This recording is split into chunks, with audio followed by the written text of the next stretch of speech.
GABF, Great American Beer Festival 2011. I am with Summit Brewers, Nate Siats and Sam Doniach. Tell me, guys, how are you enjoying the festival? It's been fun so far. It's a lot of fun. Lots of good beer here. Lots of new things to try, so it's been a lot of fun. Anything in particular that's standing out to you that you've tried?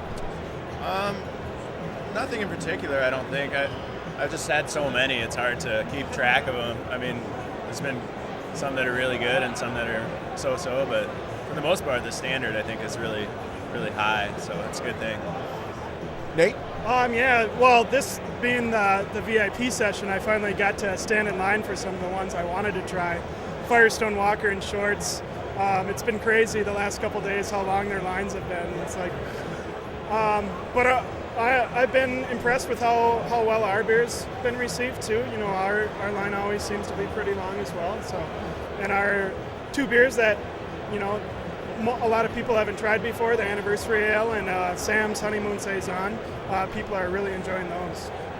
So, I worked with Sam. I wrote a piece for the Minneapolis Star-Tribune following Sam through his process of creating Honeymoon Saison, which is a lot of fun to do. And I'm glad to see it's being poured here. It's aging really well. Talk to the folks a little bit about your beer. I brewed it, I think, about 3 months ago, end of June, beginning of July. It got released in the beginning and middle of July, and so far it's been, I mean, it flew off the shelves basically. You know, all the Unchained beers sell really, really fast just because people like new things, and you know, anytime something comes out that's new, they want some. So it went really quick. I was able to do a lot of release parties at different bars and tasting events and stuff like that, and everyone I talked to seemed to really like it, so I was pretty happy. I was really happy with the way it turned out, and it's been cool that we've been able to save some to bring here with us and pour for people here, because it's, you know, something different that people don't normally get to try. Well, I could say, having tasted it through the process from the fermenter and then tasting the finished product, you know, that finished product, I think of it as sort of the ultimate quaff beer. It's so easy to just knock back more than a few pints. That's good. Yeah, that's definitely what I wanted. You know, something to be easy to drink, something light. You know, nothing too crazy high in alcohol, or you know, I wanted to have hops in it, but not make it too bitter. So, yeah, I think, I've been really happy with the way it's aged too. There's still yeast in the bottle, so it's still living, breathing beer, and it's still maturing. And I think it's turned out really well so far. I wish there was more. So this is Summit's 25th anniversary. Summit is based in St. Paul, Minnesota, and really was the pioneering craft brewery in Minnesota. One of the pioneering craft breweries in the upper Midwest. So celebrating 25 years this year, it's a big milestone. They've created the Silver Anniversary Ale for the event. Talk a little bit about that. That's what I have in my glass right now. Well, Silver Anniversary Ale is a very hop forward ale. It's a play on our Extra Pale Ale.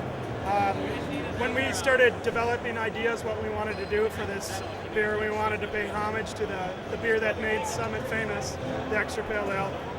So it's really a double Extra Pale Ale, just a stronger, hoppier version, and a crap ton of dry hops in there too to really bring the punch forward. I think of it, I talking to one of the other brewers a few days or a couple of weeks ago at your Silver Anniversary celebration, I was saying that this kind of brings EPA Extra Pale Ale, the originating 25-year-old beer of Summit, up into the 21st century in a way. So going back to that, talking to Damien, the brewer at the festival, the celebration, he was talking about some new and exciting things that might be coming at Summit. So what's coming down the pike? What do you guys, what's happening at Summit? Well, unfortunately, we're not going to be making any more Anniversary Ale. That was kind of a one-time thing. We did make 16 brews of it, but it flew off the shelf. And we actually ran out of it at the anniversary party. But we're in plans to do something. We don't quite have anything finalized yet, but we're leaning towards more of a lighter, hop-forward beer. It won't be the same as the Anniversary Ale, but we're going to go off that. Obviously, the Anniversary Ale was really well received, so We just want to give our customers what they want, and at the same time hold true to the styles and types of beers we brew too.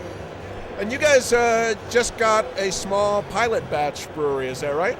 Actually just got delivered from Germany about 2 weeks ago, and they're going to be installing it here in another 2 weeks, and then we'll be able to, it's going to be a 2 hectoliter system, I think, or 2 or 3 hectoliters, something like that. So we'll be able to do a lot of test batches, when we're trying unchained beers. If we want to do some test batches with that, we can do it. If we want to develop some new beers for limited releases or seasonals or anything like that. And then just kind of doing brewing research, I guess, as far as how best to brew our beers. So that's going to be really cool. It's kind of like a toy for you guys to play with. Basically, yeah. Yeah, we're all pretty excited about it, and going off the types of beers we're gonna brew on it too. Minnesota just changed their law, so breweries can have a tap room. And part of our time out here, we've spent touring a lot of breweries' tap rooms and asking questions about what they do and what types of practices they do as far as hours and cost and stuff like that. So we're going to take that back to work with us on Monday, and we're both part of our research panel that's going to discuss ideas and try to put a business plan together for our tap room, and we'll see what happens. Obviously, where our brewery location is, at the end of West 7th, there's a lot of bars and restaurants there, and we don't want to offend anyone or piss somebody off or lose a draft line or something like that. So we're just in the developmental stage with that, and I think we plan on using some of these developmental beers from the pilot plant in the tap room, whether it be on tours or if we have tap room hours or something like that. So I know you had told me before we started the interview that you guys went up to Fort Collins, visited some of the breweries up there. We had gone up to Odell a couple of days ago and spent the afternoon at Odell. And I know they've got their small batch system, their 5-barrel system, and a lot of the beers that come out of that are just brewers playing, and they show up only in the tap room. Is that kind of one of the things you're thinking about with this system? Yeah, exactly. Very likely that we'll put just pilot system batches on tap at the brewery, and people can try it. If obviously we have to like it first and give it to someone, but yeah, it'll definitely be a cool thing, and another a nice thing for people on tours to be able to come in and try something you can't get anywhere else. Yeah, by the time the beer's finished, it's only going to be about 2 or 3 kegs worth of beer, so it's not something that we're going to sell out in the trade. Well, that's all very exciting. It bodes well for the next 25 years of Summit, I think. So thanks, guys, for giving me a couple of minutes of your time. Enjoy the rest of the fest. Cheers. Cheers.